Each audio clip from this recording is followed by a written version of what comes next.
अस्सलाम वालेकुम dear learners, welcome back to my channel. Last lecture में हमने जो है वो लेक्चर नंबर 5 जो है वो कवर किया था और आज हम लेक्चर 5 का रिमेनिंग पार्ट कवर करने जा रहे हैं। तो एक्सेस आइटम तक हमने जो है वो चीज़ें देख ली थी। अब हम आगे चलते हैं। तो आगे हमारे पास है कि हम किस तरह से लिस्ट में अपने आइटम्स को चेक कर सकते हैं कि either they are present in our list और नॉट। तो इसके लिए आप इफ़ एल्स की स्टेटमेंट भी लगा सकते हैं या फिर आप जो है वो कीवर्ड से या उसकी जो इंडेक्स जिससे हम कहते हैं, ऑफसेट जिसे आप कह सकते हैं, उनसे हम जो है वो या तो नंबर को मतलब कॉल करें और उससे आप सारे एलिमेंट्स को देख लें या फिर आप लिस्ट को कॉल करके चेक कर लें। बट इन द केस कि अगर हमारे पास लिस्ट बहुत बड़ी है, ठीक है, और आपको जो है वो चेक करना है कि either the respective element is present in that list और नॉट, तो उसके लिए फिर हमें इफ़ एल्स की जो है वो स्टेटमेंट इस्तेमाल करनी पड़ती है।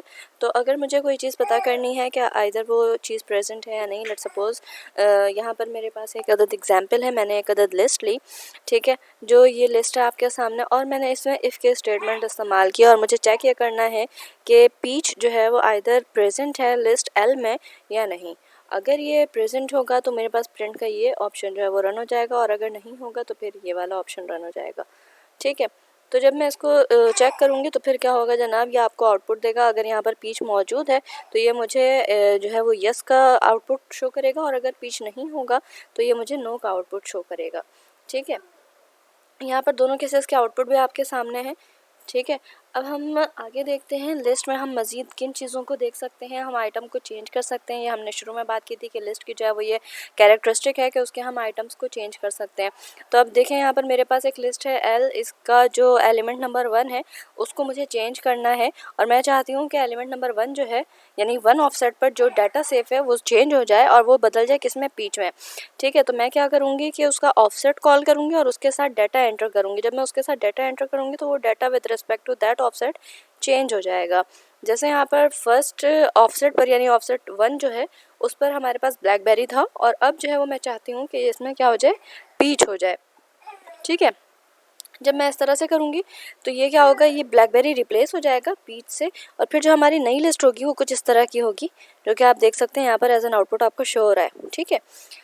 अच्छा, बिल्कुल इसी तरह से अगर हमारे पास कोई एलिमेंट है, अगर हम किसी एलिमेंट को कॉल करना चाहते हैं तो हम इस तरह से लिस्ट में कॉल कर सकते हैं, ठीक है। और अगर हमें एक साथ दो दो एलिमेंट को जो है हमें चेंज करना है तो हम इस तरह से चेंज कर सकते हैं। लाइक मुझे 1 पर बनाना करना है, 3 पर जो है वो मुझे जेड करना है, तो 1 पर बनाना हो जाएगा और 3 पर जो है वो जेड हो जाएगा, ठीक है। या जो है वो आपके पास ये देखें, यहाँ पर 1:3 के बीच में वाटरमेलन अगर मैं लगा रही हूँ तो यहाँ पर क्या हो रहा है जनाब, वाटरमेलन बीच में ऑफसेट नंबर 1 पर सेट हो जा रहा है, ठीक है।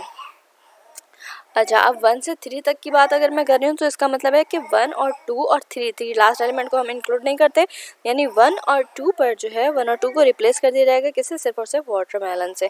तो ये सारी चेंजेस जो है वो हम कर सकते हैं, एक साथ मल्टीपल चीज़ों को भी चेंज कर सकते हैं, मल्टीपल चीज़ों को मल्टीपल चीज़ों से रिप्लेस कर सकते हैं, ठीक है। अब हम बात करते हैं कि हम डाटा को किस तरह से इंसर्ट करें।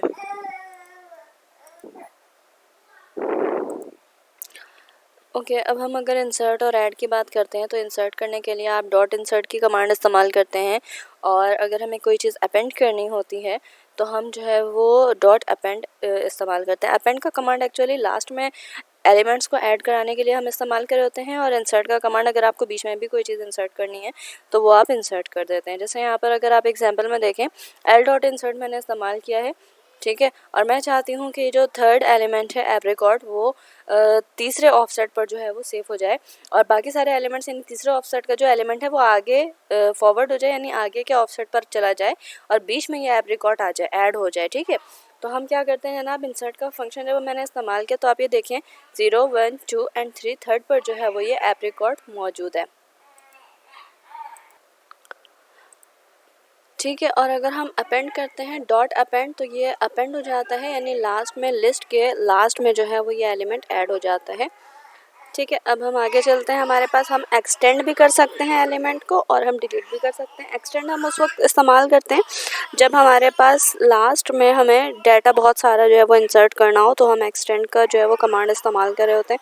लाइक मैंने यहाँ पर EFGH ये सारी चीज़ें जो है वो इस्तेमाल की हैं, और लास्ट में जो है वो ये पूरी जो लिस्ट है मेरी वो एक्सटेंड हो गई है, ठीक है। अगर मुझे रिमूव करना होगा तो मैं रिमूव करने के लिए जो है वो ये वाला कमांड इस्तेमाल कर सकती हूँ, यानी 1 से 8 तक के जितने भी ऑफसेट्स हैं उस पर जो है वो नल हो जाए। नलीफाइड के लिए हम ये इस्तेमाल करते हैं।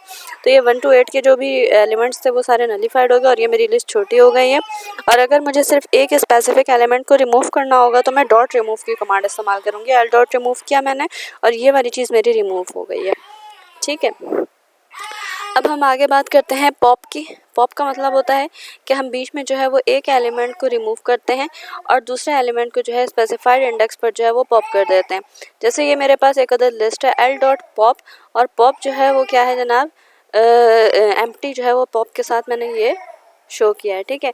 अब जब मैं इसको पॉप करूँगी तो पॉप में क्या होगा, सिर्फ और सिर्फ लास्ट एलिमेंट जो है वो एच है वो रिमूव हो जाएगा। और फिर जब मैं चेक करूँगी लिस्ट को तो ये मेरे पास आप देखें एच वाला जो एलिमेंट है वो रिमूव हो चुका है। ठीक है। अब अगर मुझे बीच का कोई एलिमेंट इस्तेमाल करना है और उसको रिमूव करवाना है तो मैं डॉट पॉप के साथ उसका ऑफसेट भी लिखूँगी तो हमारे पास वो चीज़ रिमूव हो जाएगी। ठीक है। अच्छा, अगर हम डिलीट के साथ एल की कमांड को इस्तेमाल करें तो ये पूरा का पूरा लिस्ट जो है वो डिलीट हो जाता है। जैसे मैंने यहाँ पर डिलीट एल इस्तेमाल किया है तो आप देखें ये लिस्ट जो है वो डिलीट हो गई है। अब यहाँ पर कोई भी एल नाम की चीज़ें डिफाइंड नहीं है, यानी पूरी लिस्ट ही गायब हो चुकी है, कम्प्लीटली रिमूव हो जाएगी। ठीक है। बिल्कुल इसी तरह से अगर हमें लिस्ट को क्लियर करना है, यानी लिस्ट रहेगी लेकिन वो एक एम्प्टी लिस्ट रहेगी, तो मैंने डॉट क्लियर का कमांड इस्तेमाल किया और यहाँ पर ये लिस्ट क्या हो गई है, एम्प्टी लिस्ट हो गई है। कॉपी की अगर हम बात करें तो हम लिस्ट को कॉपी कर सकते हैं, उसके लिए डॉट कॉपी का कमांड हम इस्तेमाल कर रहे होते हैं। जैसे A is equal to L dot copy, यानी एल के सारे एलिमेंट्स क्या हो जाएंगे, कॉपी हो जाएंगे किसमें, ए में। तो ए हमारे पास क्या बन जाएगा, बिल्कुल एल की तरह सेम बन जाएगा। अच्छा, इसको हम दूसरी तरह से भी कर सकते हैं, जैसे B is equal to list करके और फिर आप बीच में जो है वो कमांड डाल दें कि जनाब बी जो है वो लिस्ट है जो कि ए की सारी चीज़ें उसमें आ जाएंगी। ठीक है। अच्छा, ज्वाइन कर सकते हैं आप दो लिस्ट को, जैसे मेरे पास ये एक बी लिस्ट है, ये एक सी लिस्ट मैंने अगेन बनाई है और दोनों को आपस में मैं ऐड करना चाह रही हूँ। तो प्लस का जो ऑपरेटर है जिसको हम कॉन्केटेनेशन कहते हैं उसके साथ जो है वो हम इसको क्या कर देंगे, ऐड कर देंगे। ठीक है। अच्छा, एक चीज़ जो आप यहाँ पर नोट कर सकते हैं वो ये कि जब हम ऐड कर रहे हैं तो एलिमेंट्स जो है वो खुद ही सॉर्ट हो जा रहे हैं। ठीक है। अब हम बात करते हैं लिस्ट के फंक्शंस की। तो यहाँ पर है हमारे पास कुछ लिस्ट के फंक्शन। ये सारे फंक्शन आप देख सकते हैं, इसकी डिस्क्रिप्शन है। लाइक अगर मैं जो है वो CMP वाली जो है हम फंक्शन को इस्तेमाल करें तो आपके पास क्या होता है, दो लिस्ट आपस में कंपेयर हो जाती है। अगर हम एलियन वाली फंक्शन को इस्तेमाल करें तो लिस्ट की लेंथ पता चल जाती है। अगर हम मैक्सिमम की जो है वो एलिमेंट लिस्ट का फंक्शन इस्तेमाल करें तो आपको ये पता चलता है कि मैक्सिमम हाईएस्ट एलिमेंट का जो, यानी पूरे लिस्ट में जो सबसे बड़ा एलिमेंट है वो एक्चुअली है कौन सा। मिनिमम का फंक्शन इस्तेमाल करें तो आपको ये बताया जाता है कि जनाब इसमें सबसे छोटा नंबर कौन सा है। लिस्ट की अगर हम सीक्वेंसिंग करें तो ये क्या होता है जनाब, ये अल्फ़ाबेटिकली या अगर आपके पास नंबर्स हैं तो वो असेंडिंग ऑर्डर में अरेंज हो जाते हैं। ठीक है। बिल्कुल इसी तरह से ये आप देख सकते हैं कि ये हमने लेक्चर नंबर 5 में ये सारे कमांड्स हमने देखे और अब हम जो है वो इन सारे ही कमांड्स को आइडियली पर रन करेंगे और रन करके आपको नेक्स्ट इंशाल्लाह लेक्चर में शेयर किया जाएगा। अगर आपको ये लेक्चर समझ आया हो और आपको जो है पसंद किया हो आपने तो प्लीज़ इसे लाइक करें, सब्सक्राइब करें और अपने फ्रेंड्स और कलीग्स के साथ इसको शेयर करें। टिल देन नेक्स्ट लेक्चर का वेट करते हैं और फिर उसमें हम देखते हैं ये सारी चीज़ें जो है वो किस तरह से रन होती हैं आइडियली पर। तब तक के लिए अल्लाह हाफ़िज़।